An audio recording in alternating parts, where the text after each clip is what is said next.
आदम के लिए लिखा गया वह प्रथम आदम है, यीशु के लिए लिखा गया वह अंतिम आदम है। यीशु के बाद जितने भी आएंगे मसीह में वह नई सृष्टि है, परमेश्वर बेटे और बेटियां हैं, उनमें से कोई भी आदम ना होगा। उस अवसर को जब तुझ पर कृपा दृष्टि की गई तूने ना पहचाना कि यह हमें इस रोमी साम्राज्य से आजाद करने नहीं आया, परंतु वह हमें इस संसार के हाकिम और अंधकार के हाकिम और पापों से, बुराइयों से और हर प्रकार की गुलामी से वह हमें आजाद करने के लिए आया। यीशु ने कहा वह अवसर जो कृपा दृष्टि का तुम पर आया, तुमने उसे नहीं पहचाना। यीशु उस पर रोया। कितने लोगों के पास यह अवसर आया परंतु उन्होंने इसे गंवा दिया सिर्फ इस पृथ्वी की बातों से जुड़े रहकर।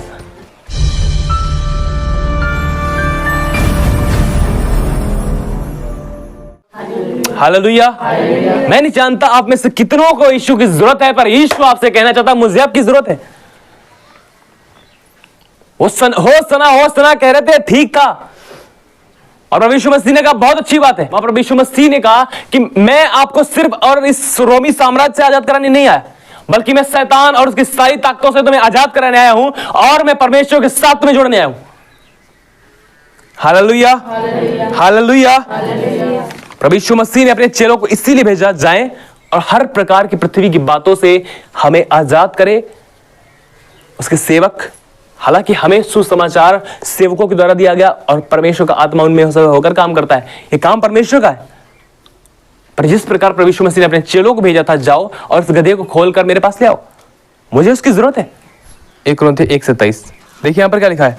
परंतु परमेश्वर ने जगत के मूर्खों को चुन लिया कि ज्ञानवानों को लज्जित करें, और परमेश्वर ने जगत के निर्बलों को चुन लिया है कि बलवानों को लज्जित करें, और परमेश्वर ने जगत के नीचों और तुच्छों वरन जो है भी नहीं उनको भी चुन लिया है कि उन्हें जो है व्यर्थ ठहराएं, ताकि कोई प्राणी परमेश्वर के सामने घमंड ना करने पाए। सुनिए, परमेश्वर ने, यहां पर लिखा गया परमेश्वर ने जगत के मूर्खों को चुन लिया इसलिए कि जो बुद्धिमान है उनको वे लज्जित करें। समझ रहे हैं? परमेश्वर ने जगत के मूर्खों को चुन लिया कि जो बुद्धिमान है, ज्ञानवान है, उनको लज्जित करे। और परमेश्वर ने जगत के निर्बलों को चुन लिया ताकि क्या करे? जो बलवान है उनको लज्जित करे। परमेश्वर उन कमजोर, उन निर्बल और निर्बुद्धि लोगों में अपनी सामर्थ को उंडेलता है। ऐसी जगहों पर जहां पर लोगों को लगता है कि अब हम कुछ नहीं कर पाएंगे, परमेश्वर उनमें अपनी सामर्थ को उंडेलता है। ऐसे लोगों में अपनी सामर्थ को उंडेलता है जो पूरी तरह से बिखरे हुए, खत्म हो चुके हैं, जिनको संसार ने तुच्छ जाना और मूर्ख समझे गए।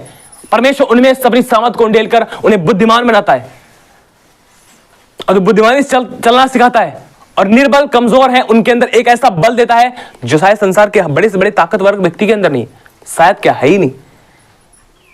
हालेलुया। परमेश्वर ने जब गिदोन और उसकी सेना में देखा कि 32,000 लोग हैं, और जब वो युद्ध को लड़ने जाएंगे, ये जीत कर आएंगे और इनका भरोसा होगा, वाह हमने अपने बल से जीता है, अपनी ताकत से जीता है। समझ रहे कि हमने इसे अपने बल से जीता। हम 32,000 लोग गए थे। परमेश्वर ने गिदोन से कहा, एक मेरी बात सुन, एक बात प्रचार कर, जितने लोग आपकी सेना में डर रहे ना उनको बोल दे अपने घर चले जाएं, आराम करें। उसने प्रचार किया, 22,000 लोग चले गए। समझ रहे आप? 22,000 लोग चले गए। प्रभु ने कहा 10,000 जो लोग बचे अब भी बहुत ज्यादा हैं, अब इन्हें एक पानी के सोते के पास ले चल, मैं इनकी परीक्षा करूंगा और जो लोग बचेंगे फिर उन्हें लेकर जाना। परमेश्वर ने वहां पर परीक्षा की। 9700 लोग, 9,700 लोग फिर चले गए, एक साइड निकाल दिए गए, 300 लोग बचे। समझ रहे? 300 लोग हजारों लोगों से लड़ने जा रहे हैं। अब उनका भरोसा अपने ऊपर नहीं होगा। अब अगर वो जीतेंगे, अब उनका भरोसा अपने ऊपर नहीं होगा कि हमने अपने बल से जीता है। अब उनका फेथ होगा, वाह केवल परमेश्वर ने हमें जय दी है। समझ रहे? केवल परमेश्वर ने हमें जय दी है, क्योंकि हम 300 लोग थे और हम हजारों को मार कर आए। ये केवल परमेश्वर था जिसने हमें जय दी। समझ पा रहे हैं? परमेश्वर निर्बल लोगों में अपनी ताकत को उंडेलता है ताकि उनके द्वारा प्रकट करे अपनी सामर्थ। हालेलुया। कोई भी व्यक्ति ताकि घमंड ना कर पाए। देखिए यहां पर क्या लिखा है, ताकि कोई प्राणी परमेश्वर के सामने घमंड ना करने पाए। हालेलुया। परंतु अगर कोई घमंड करे तो किस बात में? मसीह के ऊपर घमंड करे, परमेश्वर में घमंड करे कि वह है जो हमें जय देता है और सामर्थ देता है, और जो सामर्थ वह हमें देता है उसमें हम सब कुछ कर सकते हैं। पौलुस कहता है मैं किसी और बात का घमंड ना करूंगा, केवल एक बात का, मसीह के क्रूस का। हालेलुया। केवल एक बात का घमंड मसीह के क्रूस का, कि वहां पर मेरे सब बातों के लिए, मेरे सब पापों के लिए माफी मिल चुकी है और वहीं पर मैं धर्मी ठहराया गया हूं क्रूस के ऊपर। और मैं मसीह के द्वारा धर्मी ठहराया गया, मेरे काम वहां पर नहीं है, क्रूस के ऊपर मेरे काम नहीं, परंतु मेरे सब अपराध और सब गुनाह हैं जो मसीह ने अपने ऊपर ले लिए और मैं मसीह के द्वारा धर्मी ठहराया गया हूं। हालेलुया। उसने कहा मैं अपने ताकत के ऊपर नहीं भरोसा रखूंगा कि मेरी ताकत के ऊपर मुझे घमंड है कि मैंने कुछ किया है। नो, मैं मसीह के सलीब के ऊपर घमंड करूंगा। Hallelujah, hallelujah. परमेश्वर आपसे कहना चाहता है, आप मूर्ख हैं, आप दुनिया में कुछ भी तुच्छ समझ जाते हैं, कुछ भी समझ जाते हैं, पर परमेश्वर कहना चाहता है मुझे तेरी जरूरत है।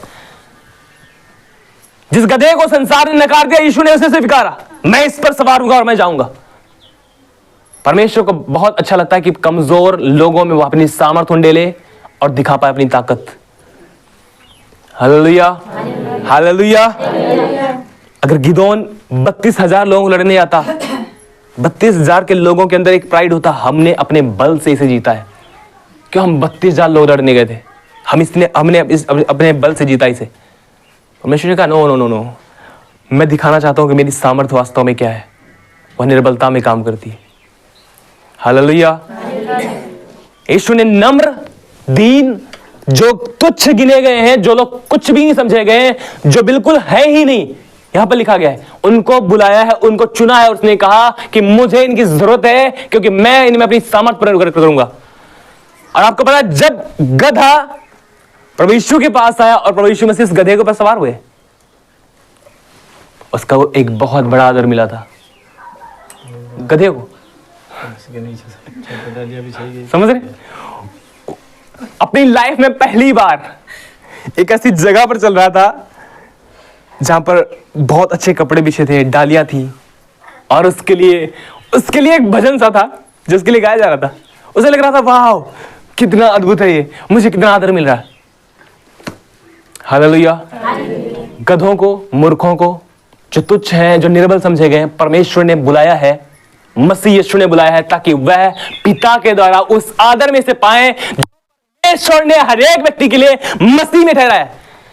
फरीसी लोगों ने सिर्फ और सिर्फ अपना आदर इस पृथ्वी पर ढूंढा और उस आदर को उन्होंने तुच्छ जाना जो परमेश्वर की ओर से उन्हें मिलने वाला था। उन्होंने उस आदर को तुच्छ जाना, लेकिन मनुष्यों की ओर से मिलने वाले आदर को उन्होंने प्रिय जाना।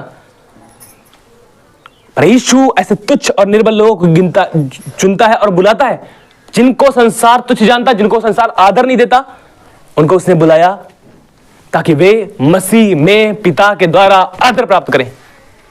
हालेलुया। ताकि वे मसीह में पिता के द्वारा आदर प्राप्त करें। इस पृथ्वी पर नहीं बात कर रहा हूं मैं, वह आदर करता है इस पृथ्वी के ऊपर भी, आपको आदर की ओर बढ़ाएगा और आदर होगा लोगों के बीच में, पर यहां तक सीमित नहीं। जैसे वहां पर बहुत सारे लोग थे जो यीशु को होसना चिल्ला रहे थे, हमें बीमारियों से छुटकारा दे। जैसे आज की कलीसिया में बहुत सारे लोग बीमारियों से छुटकारा दे, तकलीफों से आजाद करें, इन सब से आजाद करें, ये वो बहुत कुछ बात। आपको पता है बहुत सारे लोग उस दिन थे जो होसना के नारे लगा रहे थे, धन्य है वह जो प्रभु के नाम से आता है। लेकिन जिस दिन वह सलीब पर चढ़ाएगा, सलीब पर चढ़ाए जाने से पहले जब पिलातुस के सामने वो था, बहुत सारे लोग उनमें से ऐसे थे जो यह कह रहे थे इसे क्रूस पर चढ़ाओ। समझ रहे हैं आप? बहुत सारे लोग थे उनमें जो यह कह रहे थे इसे क्रूस पर चढ़ा दे। क्यों? ये तो आया था संसार की बातों से आजाद कर देगा, हमें उस रोमी साम्राज्य से आजाद कर देगा। परमेश्वर ने जो उनके लिए सर्वश्रेष्ठ रखा था उसे उन्होंने ठुकरा दिया। हालेलुया। उन्होंने सर्वश्रेष्ठ को ठुकरा दिया और उन्होंने सिर्फ मिट्टी को चूज किया, इस पृथ्वी को, कि हमें रोमी साम्राज्य से आजाद कर दे। लूका 19 अध्याय और उसकी 41 आयत से देखिए यहां पर क्या लिखा है। जब वह निकट आया तो नगर को देखकर उस पर रोया और कहा, क्या ही भला होता कि तू ही इसी दिन में कुशल की बातें जानता, परंतु अब वे तेरी आंखों से छिप गई हैं, क्योंकि वे दिन तुझ पर आएंगे कि तेरे बैरी मोर्चा बांधकर तुझे घेर लेंगे और चारों ओर से तुझे दबाएंगे और तुझे और तेरे बालकों को जो तुझ में है मिट्टी में मिलाएंगे और तुझ में पत्थर पर पत्थर भी ना छोड़ेंगे, क्योंकि तूने उस अवसर को जब तुझ पर कृपा दृष्टि की गई ना पहचाना। उस अवसर को जब तुझ पर कृपा दृष्टि की गई तूने ना पहचाना। कि यह हमें इस रोमी साम्राज्य से आजाद करने नहीं आया, परंतु वह हमें इस संसार के हाकिम और अंधकार के हाकिम और पापों से, बुराइयों से और हर प्रकार की गुलामी से वह हमें आजाद करने के लिए आया। यीशु ने कहा, वह अवसर जो कृपा दृष्टि का तुम पर आया, तुमने उसे नहीं पहचाना। यीशु उस पर रोया। कितने लोगों के पास यह अवसर आया, परंतु उन्होंने इसे गंवा दिया सिर्फ इस पृथ्वी की बातों से जुड़े रहकर। समझ रहे आप? सिर्फ इस पृथ्वी की बातों से जुड़े रहकर उन्होंने इस अवसर को गंवा दिया। बस छुटकारा दे दो प्रभु, बीमारी से चंगाई दे दो, यह दे दो, वो दे दो। और बहुत सारे लोग आए भी हैं सिर्फ इसीलिए वह मिल जाए और उसके बाद परे हो जाए। उन्हें वह छुटकारा नहीं चाहिए जो परमेश्वर देता है। उन्हें वह छुटकारा नहीं चाहिए जो परमेश्वर की ओर से है। उन्हें वह आदर नहीं चाहिए जो परमेश्वर की ओर से मिलने वाला है। वह उन्हें शांति नहीं चाहिए जो परमेश्वर देता है। उन्हें कुछ पलों की शांति चाहिए। समझ रहे आप? वह कृपा दृष्टि का दिन उनसे जब उनके जीवन में आया, उन्होंने स्वीकार नहीं किया उसमें। हालेलुया। हम मूर्ख हो, हम जो मर्जी हो, तुच्छ हो, जगत में सबसे नीचे गिने गए हों, पर यीशु हम में है और हम आदर के पात्र ठहर चुके हैं। ये सिर्फ वहां ही नहीं होगा या यहां भी होगा। कोई भी व्यक्ति अगर अपने आप को कुछ समझने लग जाए कि परमेश्वर से इस्तेमाल करे, परमेश्वर उसमें काम करे, तो उसमें कुछ समझने लग जाए, मैं कुछ हो मुझ में कुछ गुण है, कुछ क्वालिटीज है, इसलिए मैं इस्तेमाल किया जा रहा हूं। नो, आप गधे थे, आप में यीशु आया केवल इसलिए आपका आदर हुआ। हालेलुया। यीशु के बाद जब गधे के ऊपर से यीशु मसीह उतर गए, अब गधा वही रास्ते फिर आया। अब गधा तो गधा रह गया। किसी ने उसके लिए डालियां बिछाई? अब किसी ने चद्दर बिछाई? किसी ने होशाना बोला? किसी ने वह बोला कि धन्य है वह जो प्रभु के नाम से आता है? क्यों नहीं? अगर आपकी लाइफ में यीशु नहीं है, आप बिल्कुल खत्म है।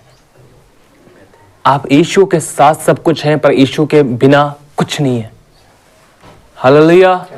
आप उसके साथ ही सिर्फ सब कुछ हैं और उसके बाद उसके अलग होकर कुछ नहीं। यीशु ने कहा, तुम मुझसे अलग होकर कुछ भी नहीं कर सकते। हालेलुया। अगर मनुष्य ने परमेश्वर की जरूरत को समझा होता तो यह कितनी अद्भुत बात होती। आदम कभी पाप में ना जाता। आदम के लिए लिखा गया वह प्रथम आदम है, यीशु के लिए लिखा गया वह अंतिम आदम है। यीशु के बाद जितने भी आएंगे मसीह में वह नई सृष्टि है। परमेश्वर बेटे और बेटियां, उनमें से कोई भी आदम ना होगा। अंतिम आदम आया और उसने, उसके द्वारा परमेश्वर ने हमें जीवन दिया और उसके जीवन के द्वारा हमने जीवन प्राप्त कर लिया। वह अंतिम आदम था, उसके बाद कोई अब आदम नहीं आएगा। बट यह नहीं प्रकट हुआ, जैसे मैं बाइबल के अनुसार कह सकता हूं कि यह प्रकट नहीं हुआ कि हम कैसे होंगे, पर यह जरूर है कि हम यीशु के समान होंगे। हालेलुया। हम यीशु के समान होंगे और वह आदर कितना अद्भुत होगा जो परमेश्वर हमें देगा। हालेलुया। हालेलुया। याद रखिए, जब यीशु गधे के ऊपर बैठकर आया, वह गधों के ऊपर बैठता है, घोड़े के ऊपर बैठकर नहीं आया। घोड़ा हमेशा ऐसे चलता है, देखा ना? कभी ऐसे चलता वो? घोड़ा ऐसे चलता है। अगर आपको युद्ध पर जाना, आप घोड़े को ले जाएं। और यीशु जब दोबारा आएगा, वह अभी गधे पर बैठकर नहीं आएगा, अभी वह घोड़े के ऊपर बैठकर आएगा। हालेलुया। आप देख सकते हैं, मैं कोट नहीं करूंगा, टाइप बहुत हो जाएगा। प्रकाशित वाक्य में लिखा गया वह घोड़े के ऊपर बैठकर आएगा और वह न्याय करेगा। समझ रहे? घोड़े के ऊपर बैठकर आना न्याय को प्रकट करता है, परंतु उसका गधे पर बैठकर आना यह मेल मिलाप को प्रकट करता है। जो परमेश्वर के साथ एक व्यक्ति को जोड़ने आया था, वह गधों के ऊपर सवार होता है, घोड़े के ऊपर नहीं। अगर आप प्राइड से भरकर चलेंगे, आपकी जिंदगी में वह नजर नहीं आएगा। लेकिन अगर आप नम्र हो जाएंगे, दीनता से चलेंगे, उसके प्रति समर्पित होकर चलेंगे, आपकी जिंदगियों में वह नजर आने लगेगा। हालेलुया। आपके जीवनों में वह नजर आने लगेगा। लेकिन अगर आप घोड़े के समान चलेंगे, नो, वह घमंडियों का विरोध करता है, दीन लोगों के ऊपर वह अपने आप को उंडेलता है। समझ रहे हैं आप? दीन लोगों के ऊपर वह अपने आप को उंडेलता है। अगर आप चाहते हैं कि यीशु आप में नजर आए और यीशु के द्वारा परमेश्वर का जो आदर हम में आएगा, जो एक दिन हम प्राप्त करेंगे, वह आदर जो परमेश्वर की ओर से हमें मिलेगा, तो हमें नम्र होना होगा। हालेलुया। यीशु ने इसलिए चूज किया कि वह गधे पर बैठकर जाएगा क्योंकि वह स्वयं नम्र था। हालेलुया। वह नम्र था। देखिए मत्ती 21 अध्याय, मत्ती 21:5, यहां पर देखिए क्या लिखा है। सिय्योन की बेटी से कहो, देख तेरा राजा तेरे पास आता है, वह नम्र है और गधे पर बैठा है, वरन लादू के बच्चे पर। हालेलुया। सिय्योन की बेटी से कहो, देख तेरा राजा तेरे पास आता है। देख वह नम्र है, वह नम्र है। हेलो, वह नम्र है, वह नम्र है। इसलिए वह ऐसे लोगों के जो सीधे हैं, जो नम्र हैं, जो बेशक गधे हो, जो मूर्ख हो, जिनमें विजडम की कमी हो, समझ की कमी हो, निर्बल हो सकता हो, कमजोर हो,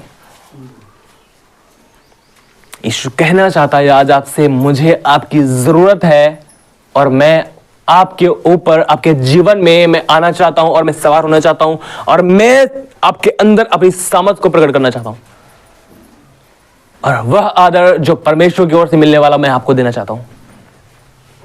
हालेलुया। क्योंकि आपने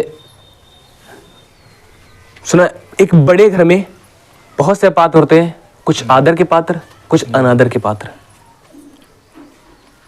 समझ रहे? कुछ आदर के पात्र, कुछ अनादर के पात्र, और हम एक पात्र बट ठहरेंगे, वह आदर के पात्र। और जब हम यीशु में होंगे और यीशु के साथ चलेंगे, यीशु हम में होगा, हम आदर के पात्र ठहरेंगे।